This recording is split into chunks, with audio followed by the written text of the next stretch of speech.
こんにちは、七助です。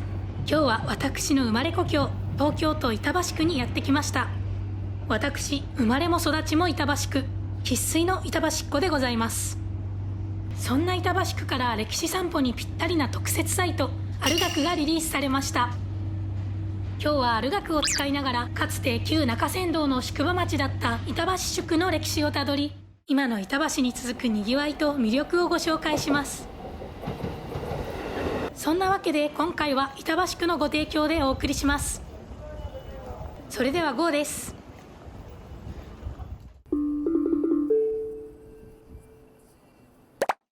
ある学は板橋宿の歴史に関する資料や文化財を最新のデジタル技術で楽しむことができるサイトです。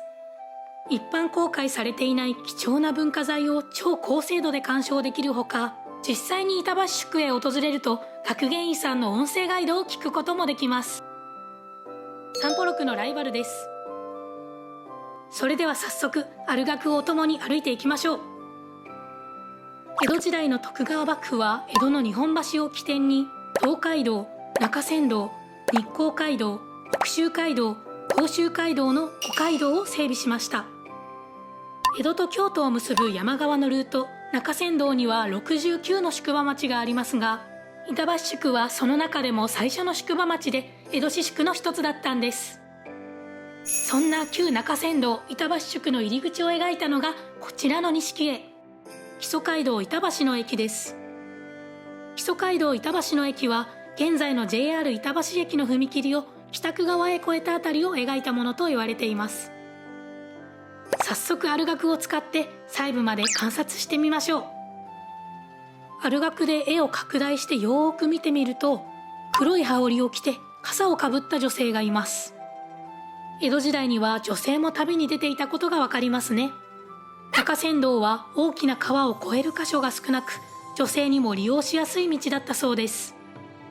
その一方、右下の男性は馬に履かせるわらじを取り替えています。今のような鉄製の蹄鉄を用いるようになったのは明治時代以降のこと。わらじを履いた馬は多くの錦絵に残されています。このように旅の体制を整える場所だった板橋宿は上宿、中宿、平尾宿の3つのエリアに分かれており、宿場町としてのにぎわいの中心は現在の中宿商店街にあたる中宿にありました。それでは中宿商店街に向かいましょうか。中宿商店街には私の大好きなお店もたくさんあるんですよ。中宿までまあまあ距離ありますんで、今日は車で行きましょう。いや、散歩録なんですけど。小指が折れてるんですよ。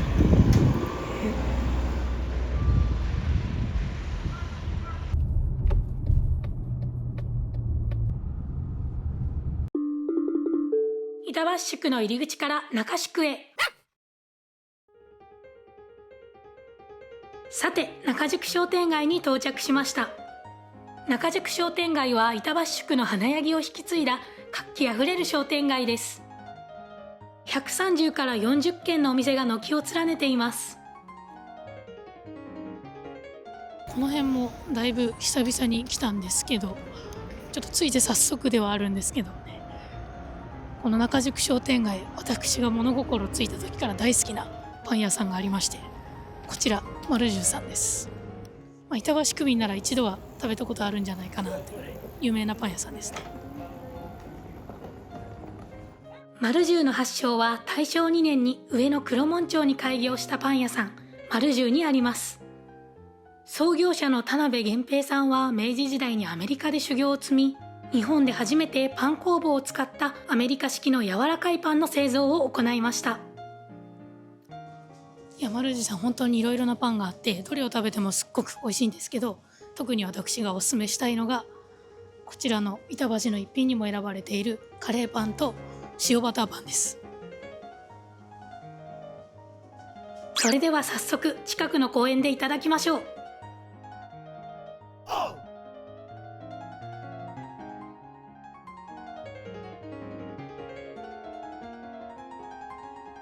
当然うまいです。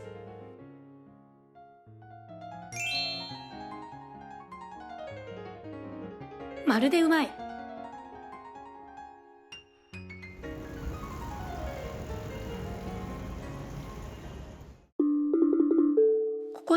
平尾宿へ。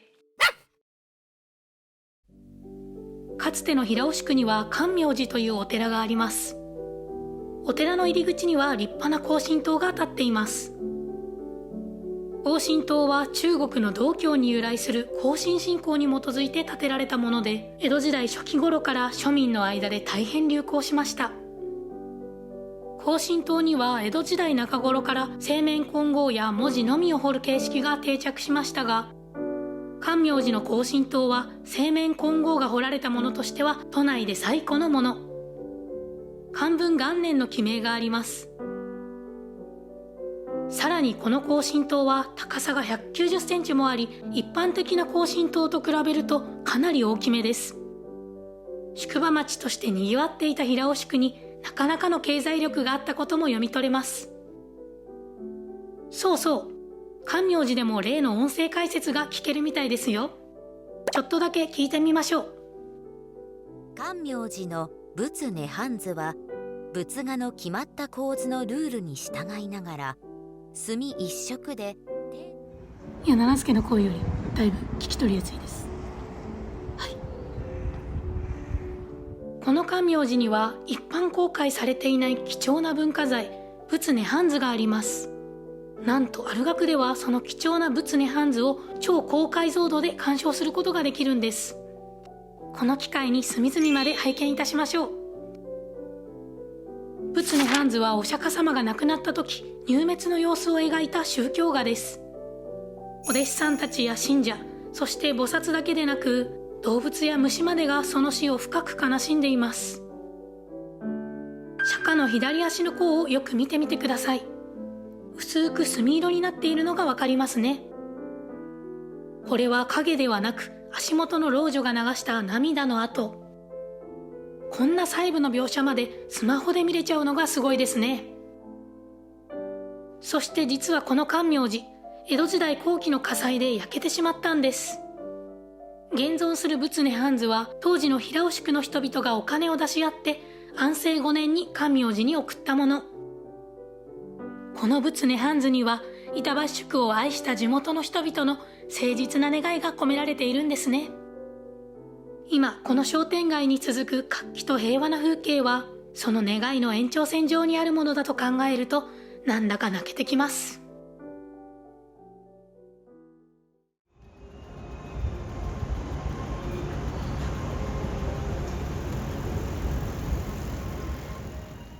甘味の時間です。3時のおやつは単なる栄養補給にあらず、人類が進化の過程で獲得した甘い誘惑に屈する正当な権利です。本日のおやつはここ新月堂でいただきます。新月堂は昭和11年創業の老舗和菓子屋さん。板橋の人々に90年愛され続ける名店です。おすすめはもちろん板橋の一品に選ばれた板橋もなか。板橋の地名の由来になったとも言われる橋を模したもなかです。それではいただきます。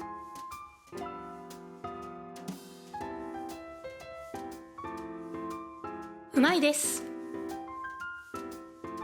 ごちそうさまでした。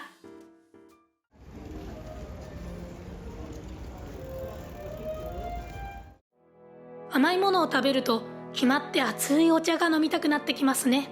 そうそう、ここ板橋宿は煎茶にもゆかりがあるんですよ。こちらは平尾宿の名手だった豊田家当主喜平寺氏の茶器です。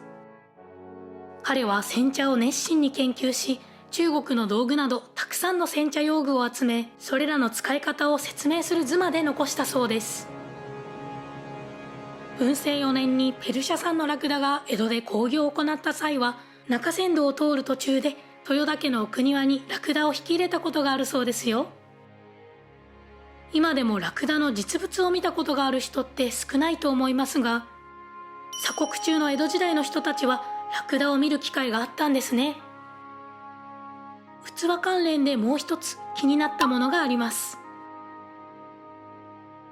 綺麗な模様の急須のようなこちらの文化財はひさげと呼ばれる手記。位の高いお客さんに対して使用していたものだそうです。いや、いい式ですね。芋のお湯割りなんてどうですか？焼き鳥とかと。いいね。ちなみにこの唐草模様は古代エジプトから存在する模様で、ペルシャや唐の時代の中国を経由して日本に入ってきたと言われています。日本の商店街の中にはアジアの輸入食料品店やインドカレー屋さん、洋食屋さんもあり、多くの外国の文化が混じり合っていますが、これは決して最近のことではなく、古くから日本で行われてきた文化の再解釈の一部という見方もできます。この極東の小さな島国にたくさんの国の文化がやってきて独自の進化を遂げている。これってなんだかとっても素敵なことですよね。さて、板橋という地名は読んで字のごとく橋の名前に由来しているとか。板の橋って地名にするには単純すぎると思うかもしれませんが、実は鎌倉時代の書物にはすでに板橋の地名が登場しているんです。昔は防衛上の理由や技術不足からあえて橋を架けないことが多くあり、川は船で渡るのが主流でした。しかし鎌倉街道の要衝だったこの地域には物流の動脈として当時最先端の技術を使って石神井川に立派な橋が架けられたんです。その名残がこちらの板橋。アルガクを使うと当時の橋を再現した AR で立体鑑賞することができます。三途の川でも橋を渡れるのは善人だけと言われるように、橋はまさに選ばれし者のための貴重なものだったんです。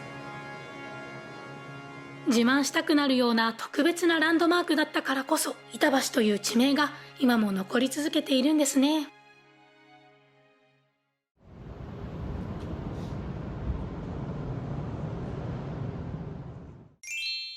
板橋を渡って上宿へ。さて、今回はアルガクを使って板橋宿の歴史と中宿商店街の魅力を堪能したところで、本日は最後に私お気に入りの酒場を一軒ご紹介いたします。いいですよね。お任せします。ありがとうございます。はい、こちらの背後に見えます鳥香さんです。では早速お邪魔してみましょう。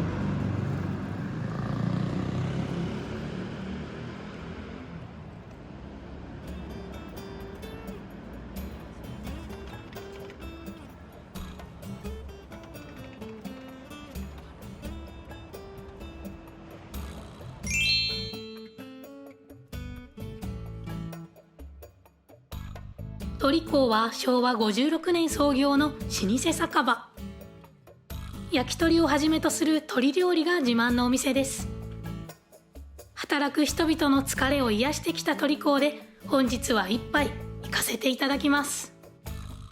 まあ、お酒が入っていきますよということを五臓六腑に知らせてやる。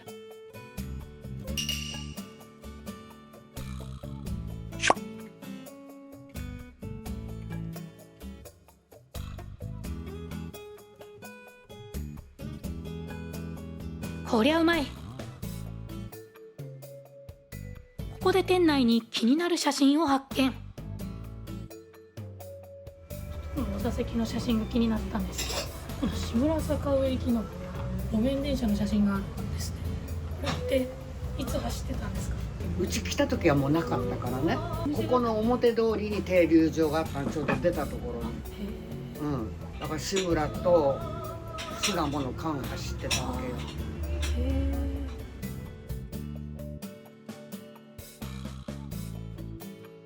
板橋っていい街だな。さて、ほどほどに一杯やったところで今日はおいとまといたしましょうか。ごちそうさまでした。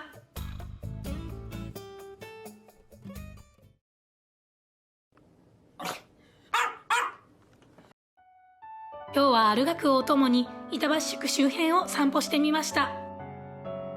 今日ご紹介したのはアルガクのほんの一部で、まだまだ鑑賞できるスポットはたくさんあります。次の休日はぜひともアルガクを使って板橋宿の歴史をたどりつつ、私七助を育てた板橋グルメを堪能する散歩に出かけてみてくださいね。きっと素敵な一日になるはずです。それではまた次回お会いしましょう。